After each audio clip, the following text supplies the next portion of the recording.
Bahaye ikaze mwese mukunda gutega amatwi ibiganiro bica kuri Teacher Moses TV. Nk'ibisanzwe ngiye nitwa Teacher Moses, YouTube channel yanjye yitwa Teacher Moses TV. Ndabararikira gukora subscribe abatarayikora, ndetse mugende musangiza bagenzi banyu ibiganiro bigiye bitandukanye bica kuri no channel. So uno munsi rero tuje mu isomo rishya riraza kuba ryiganje b'ikinyarwanda cyane, aho tugiye kureba urutonde rw'abami bayoboye igihugu cy'u Rwanda kuva cyahangwa ku nshuro ya mbere. Turaza kureba umwami wa mbere ninde wayoboye u Rwanda, ndetse tuze kureba urutonde rwabo.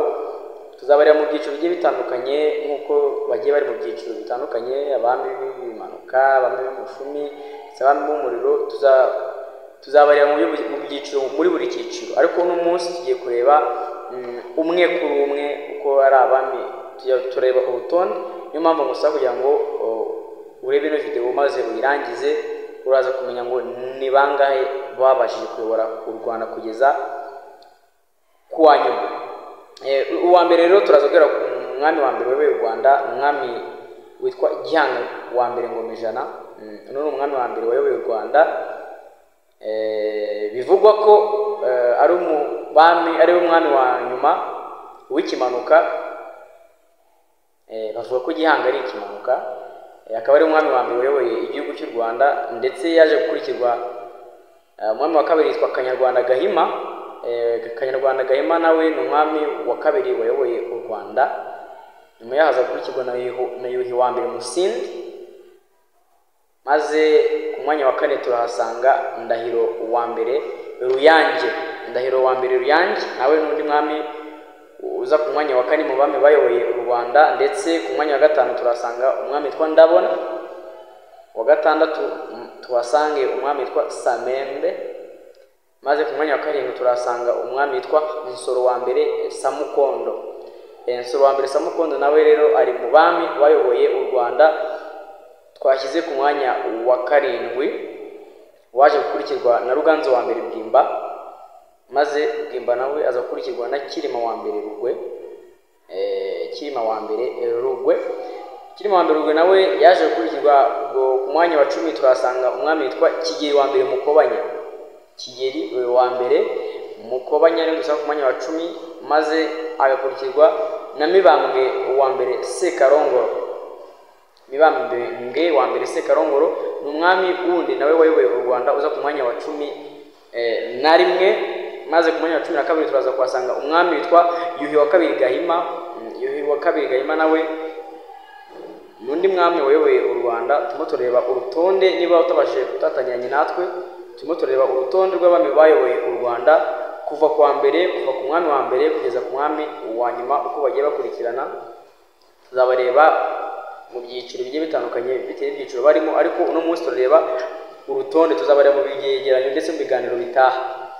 Umwami ukurikiyeho rero tumaze kubona Yuhi wa kabiri Gahima, yaje gukurikirwa na Ndahiro wa kabiri Cyamatare. Ndahiro wa kabiri Cyamatare nawe aza gukurikirwa na Ruganzu wa kabiri Ndori. Ruganzu wa kabiri Ndori nawe nyuma ye haza Mutara wa mbere Nsoro Semugeshi. Nuko Semugeshi nawe aza gukurikirwa na Kigeli wa kabiri Nyamuheshera. Ngo tugeze ku mwami wa 16. Urutonde rwo ruracyakomeje, uyu munsi turarureba rwose. Umwami wa 17 rero yitwa Mibambwe wa kabiri Sekarongoro Gisanura, waje gukurikirwa na Yuhi wa kabiri Mazimaka, uzwi cyane mu bwami bw'u Rwanda kuko niwe mwami bivugwa ko wagiraga amakaburo gabazikirwa amasha kumva icyo ari cyo, ariko nicyo bita umwami. Ntabwo bavuga ko afite ibisasi cyangwa umwami asara, ahubwo bavuga ko ibisasi by'umwami babyita amakaburo. Muri ntibavuga bavuga. No mwami rero witwa Yuhi wa kabiri Mazimaka yabaye umwami nawe w'amateka bitewe n'ibikorwa yagiye akora.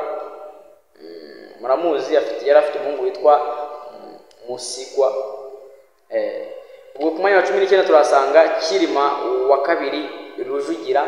Kirima wa kabiri Rujugira nawe n'undi mwami wayoboye u Rwanda dusanga ku mwanya wa 19.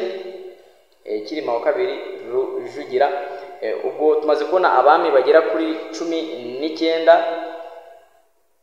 Iki nicyo gice cya mbere cy'abami bayoboye u Rwanda. Ndaje mu kanya gatoya, dufata akanya gatoya maze dukomeze n'urundi rutonde rw'abandi bami bayoboye u Rwanda kuva kuri wa 19 gukomeza. Ndagusaba kugira ngo niba utarakora subscribe ubanze uyikore, ndetse urayikinga ibiganiro dukora, niba ngombwa usharinge bagenzi bawe ibi biganiro bigenda bica kuri Niticha Moses TV.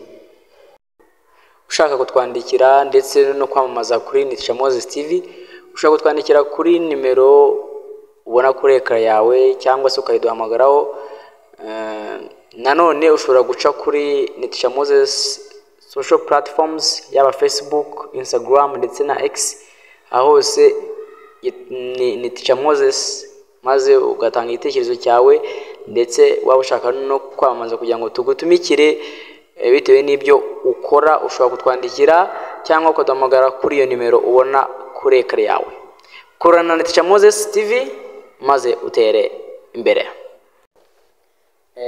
Mu gice cya kabiri reka dukomeze naho ubwo twatugeze ku mwami wa 19. Umwami wa 20 rero yitwa Kigeli wa gatatu Ndabarasa. Kigeli wa gatatu Ndabarasa nawe n'undi mwami wayoboye u Rwanda uza ku mwanya wa 20, waje gukurikirwa na Mibambwe wa kabiri Mutabazi Sentabyo. Nawe Sentabyo aza gukurikirwa na Yuhi wa kane Gahindiro. Yuhi wa kane Gahindiro ndetse nawe aza gukurikirwa na Mutara Rwogera. Murajya mwumvamo amazina agenda agarukamo, ariko hagiye harimo imibare yabo kugira ngo bashe kubatandukanya. Nyuma ya Mutara Rwogera rero tuhasanga Kigeli wa kane Rwabugiri. Nawe muramuzi cyane mu mateka y'u Rwanda, ntabwo bavuga amateka y'u Rwanda ngo bagiye Kigeli wa kane Rwabugiri. Ndetse tuhasange na Mibambwe wa kane Rutarindwa. Mibambwe wa kane Rutarindwa nawe ntabwo mwibagirwa uramutse uzi ibyo bizwi nk'intambara yo ku Rucunshu.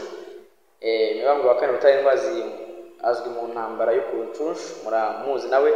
Ndetse nawe ku mwanya wa 26 tuhasanga umwami witwa Yuhi wa gatanu Musinga. Musinga nawe muramuzi cyane akamaro yagize mu kwagura imbibi z'u Rwanda. Ndetse ku mwanya wa 27 turaza kuhasanga umwami witwa Mutara wa gatatu Rudahirwa.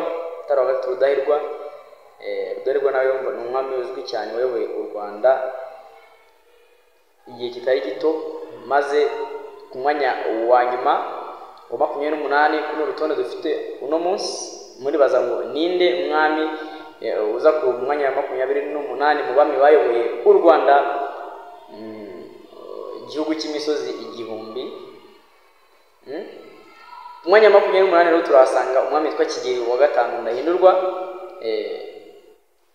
Niwe tuza ku mwanya wa 5 mu bami bayoboye u Rwanda. Muri make urwo ni rwo rutonde rw'abami bayoboye u Rwanda kuva ku mwami wa mbere kugeza kuri Kigeli wa kane, kugera kuri Kigeli wa gatanu Ndahindurwa. Uko niko bagiye bakurikirana. Mu biganiro bitaha rero ndakurare kugira ngo ntuzigere bigucika n'umunsi n'umwe, kuko niho tuzarebera